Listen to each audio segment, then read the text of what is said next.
Welcome to the How of Business with your host, Henry Lopez, the podcast that helps you start, run, and grow your small business. And now, here is your host. Welcome to the How of Business podcast. This is Henry Lopez.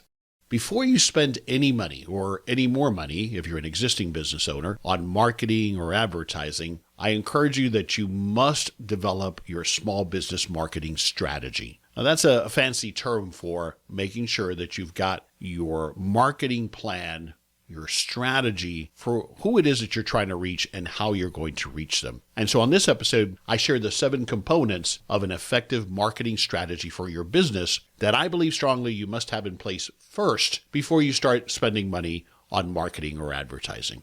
To get more information about the How of Business, including the show notes page for this episode, where I'm going to have a series of links to related content on this topic, and to learn more about my one-on-one and group coaching programs, please visit thehowofbusiness.com. I also encourage you to please subscribe to my show wherever you might be listening so you don't miss any new episodes.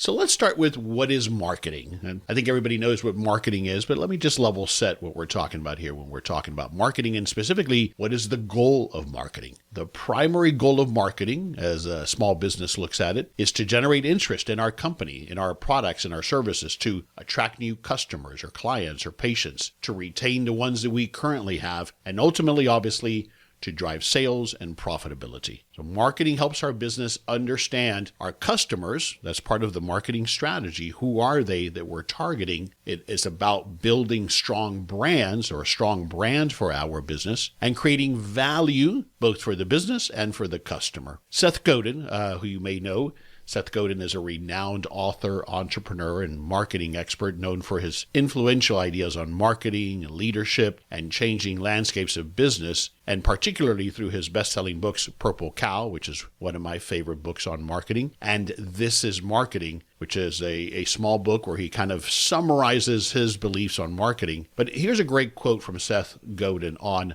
the purpose of marketing. He says, quote, "The purpose of marketing is to build trust and tell a story that resonates so well with your audience that they choose you," end quote.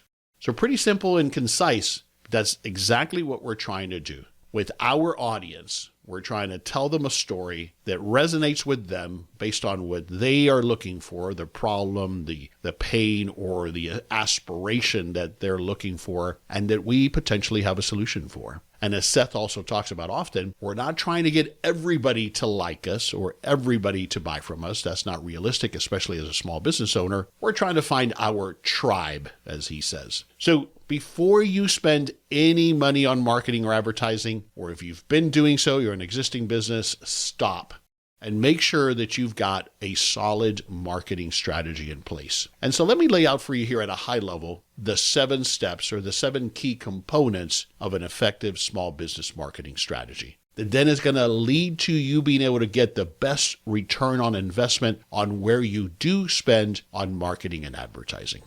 So the number one step or component of an effective marketing strategy for a small business is to make sure that you have a clearly defined avatar, or you might call it an ideal client. Not an entire market, not even a segment, but an ideal person. Have an ideal person in mind, especially when you're starting out or if you're still a very small business. Because before you can market or sell anything, for that matter, before you can determine what your business is about, you must identify your ideal initial client or avatar. It's a critical mistake or a crucial mistake to think that you can target everybody at once, that you can be Walmart from day one or Amazon from day one. Even if you're selling online, I think that's often a big misconception. Even when you're online, when potentially, sure, anybody could find you in the United States, across the world, the reality is that unless you're messaging on that site and everything else that you might do to attract people to your site is going to be more effective if it's fine-tuned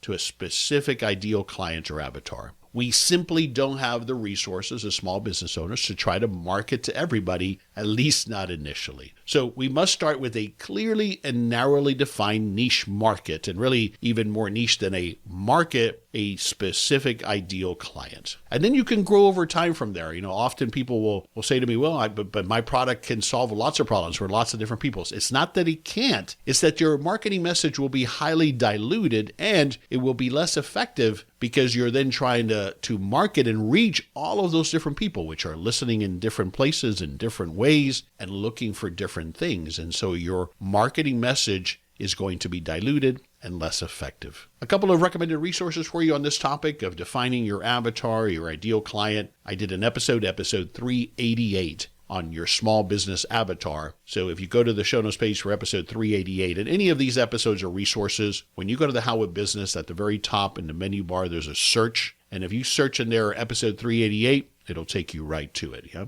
On that show notes page, you'll also find a download. I call it the Your Avatar Profile Worksheet that'll help you. It's a tool that'll help you with defining your target audience. If you're starting your business, if you're planning to start a business, this is a critical exercise. This should actually be then in your business plan. Who is your initial target audience? If you've been in business for a while, this is a great way to revisit that. Now that we've been in business, however long it's been, let's revisit if we really do have the right target now that maybe we have some history or some data, or we know who's walking in the door or who's visiting our site. So that was number one, define your avatar or ideal client. Number two component to a successful and effective marketing strategy is to, now that you know who that target person is, understanding their pains or aspirations that you can help them with. So what are the pains or problems or aspirations that they have, this niche market that you've identified, that your solution can help them solve or address? If we identify all of their pains, that's useless to us. We want to know what are those pains that they have that we can solve. If we don't know what those pains are or aspirations, then our marketing message, again, will be diluted and it will be nowhere near as effective. So that's number two. Understand now, once you have that ideal client defined, what is it that is their pain or aspiration that you can help them resolve? And then part three is, and these are all, combined, intertwined in your marketing plan, or if you're building a business plan, it's the marketing section of your business plan. But right related to that is, what is, if I can help that ideal client, that avatar, solve that pain, fix that problem, achieve that aspiration, what is the transformation, and that's the key word, the transformation that you can help them achieve? So what does that look like? Help them envision, what does that look like? What is the transformation that they will achieve, or how will they be better, that they will experience if they use your solution or offering? How will it change their lives or perhaps their business? So think about that. And sometimes we have to communicate that in just a few words, or, an image certainly helps us, or a video. When we see television commercials, often we will see that transformation that person is experiencing because they're using this product or applying this product. If we look at, for example, more aspirational messaging, like for a car, an automobile manufacturer, they're trying to portray this lifestyle, this experience, this joy, or how it feels to drive this luxurious car. So that's aspirational messaging. We don't have the resources to spend a lot on brand marketing, but I'll come back to that in a moment. We have to spend money on targeted marketing and advertising that moves the needle, that gets people to call us or visit us. That's what's critical to us as small business owners. This is Henry Lopez, briefly pausing this episode to invite you to schedule a free coaching consultation with me. I welcome the opportunity to chat with you about your business plans and offer the guidance and accountability that we all need to achieve success. As an experienced small business owner myself, I understand the challenges you're experiencing, and often it's about helping you ask the right questions to help you make progress towards achieving your goals. Whether it's getting started with your first business or growing and maybe exiting your existing small business, I can help you get there. To find out more about my business coaching services and to schedule your free coaching consultation, please visit thehowofbusiness.com. Take that next step today towards finally realizing your business ownership dreams. I look forward to speaking with you soon. All right, so far we've got one, making sure I clearly understand that niche market and ideally, specifically, that avatar or ideal client. What does that person look like? Narrowly defined. Who is it right now, starting out with your business, that's the best audience to go after? Or if you're an existing business owner, what's been producing? What's been the best audience so far for you? And focus in with your marketing and advertising on that ideal client. So number 2 was understanding what are their pains? What is it that they need that then your product can help them solve? And what is that transformation if you're able to help them solve that problem or to achieve that goal if it's aspirational? Number 4 is explain how your product or service will help them. Now, this is related to transformation, but it's an important distinction here. Telling somebody how my product works has to be combined with what's the result look like? What does that transformation look like? Because everybody might experience it differently, although I'm looking at what is that specific ideal client, what will it look like for them? So it's not just the how, but it's combined with how does my solution work? How will it help them transform their lives or their business? So that's number 4. Now, a lot of this you typically begin to tie together at a high level, these first 4 steps anyway, in what often is called an elevator pitch. And there's various formats and uses for an elevator pitch. You certainly are going to have some semblance of that in your summary of your business plan as you're putting your business plan together. And other times you have a traditional elevator pitch. Somebody asks you, what do you do? Or you go to a networking event and it's your turn to have 30 seconds to share what it is that you do. So creating an elevator pitch brings us all together succinctly. It's something you can share in 30 seconds or less. And when we're able to do that, I think that what I have found is that it proves to ourselves that we actually know what it is that we're saying here. If it takes us longer than that, then it's too complex. You have to simplify it so that you can more easily communicate it. And then you can see where that relates to making sure that our marketing messages are very clear and specific to that target audience that I'm trying to reach. So related to elevator pitch, I did a whole episode and as well a series of tools, and that's episode 373. So listen to that episode or go to that show notes page for the resources I have available there to help you put together an effective elevator pitch. Okay, number 5, the number 5 component or step to an effective marketing strategy for a small business is branding. Now, branding, again, is one of those that overlaps a lot of these things, but you want to make sure then once you've defined who you're going after, what is the problem that you solve, how does your product solve it, how does it transform them, that's really when you then want to refine or revisit here, if you're an existing business owner, your brand. And make sure that it continues to be in alignment with the messaging and who it is that you're trying to attract. So related to this, I have a whole series of episodes on branding. And the easiest way to find that is to go, when you go to thehowofbusiness.com on the homepage, click on the podcast menu, and then click on archives. And then that's where I've grouped by topic all of the past episodes. And then look for the branding group of episodes, and you'll find a whole series. There are really great episodes on the topic of branding.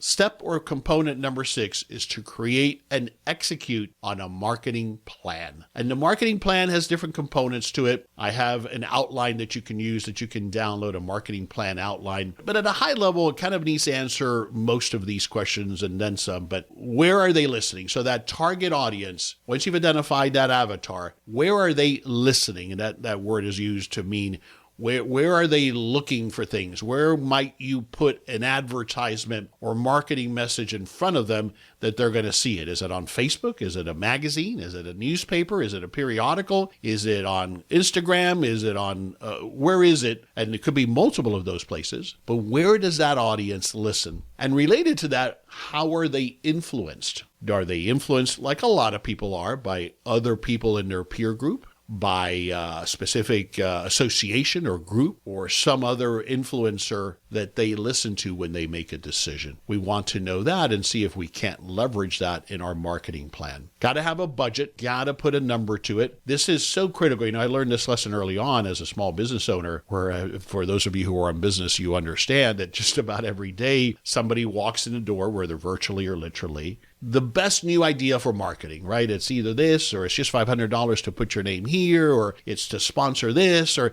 everybody wants a piece of you, right? And sometimes we do it because it might be the right thing to do community-wise, but mostly we do it because we take an approach of let's throw something up on the wall and see if it sticks. And I'm telling you, that's just not scalable and effective. So when you've got a budget, when you've got a plan, it helps you to say no to those things that you might have tried just because, well, you got a good sales pitch, or you thought, hey, why not try it? I'm not saying you're not going to try new things, but you're going to do that methodically. You're going to do that only as it makes sense within this overall marketing plan that you have, and that's how you're going to do it. And ideally, this budget is something that's broken down by quarters, and so the quarter that you end, you keep that pretty solid. Stick to it unless there's a reason to really make a change, and then you experiment going on as you measure what's working and what's not working. So that budget then, of course, includes what tactics, what methods you're going to use. You should have a calendar, in particular if you're going to do social media postings, so that you or whomever you delegate this to are on the same page as to when we're doing what are the themes,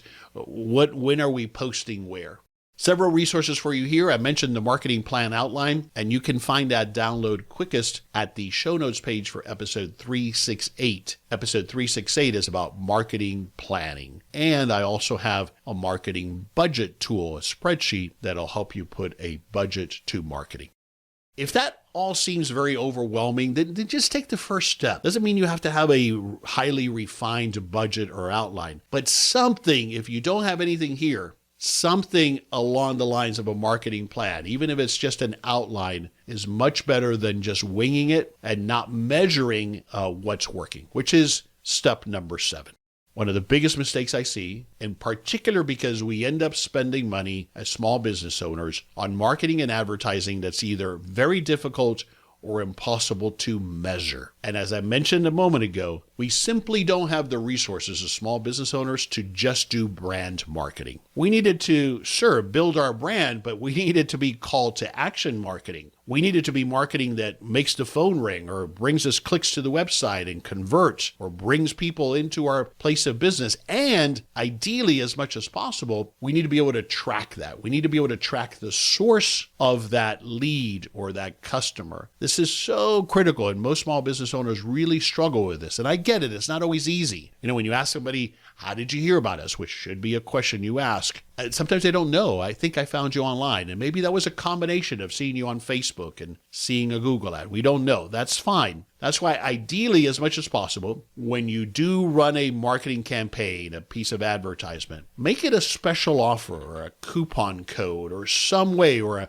specific landing page on your website, so that you can track and measure to some extent, as much as possible, what the return on investment has been on that particular piece of advertising or marketing. So that was step number 7, measure performance and adjust. So to recap, in my opinion and experience, before you spend another penny or spend your first penny on marketing and advertising, make sure that you've got a marketing strategy. If you've never had one before, or this seems overwhelming, don't overdo it. It's version 1 of the marketing strategy. You'll get better and better at this as you do it periodically, at least once a year, but perhaps even better quarterly, you revisit it. And there are 7 components that I've laid out here for an effective marketing strategy. 1 was making sure you have a clearly defined target audience, an ideal client or an avatar. 2 was understanding very clearly what their pains and aspirations are. 3, what is the transformation that you're going to help them achieve if they use your product? Then you're going to explain then number 4, how your solution works. But remember that more important is the transformation than necessarily the features of how your solution works. You want to, number 5, develop a brand that's consistent, that it's in alignment, but you can certainly evolve that brand over time. You want to create and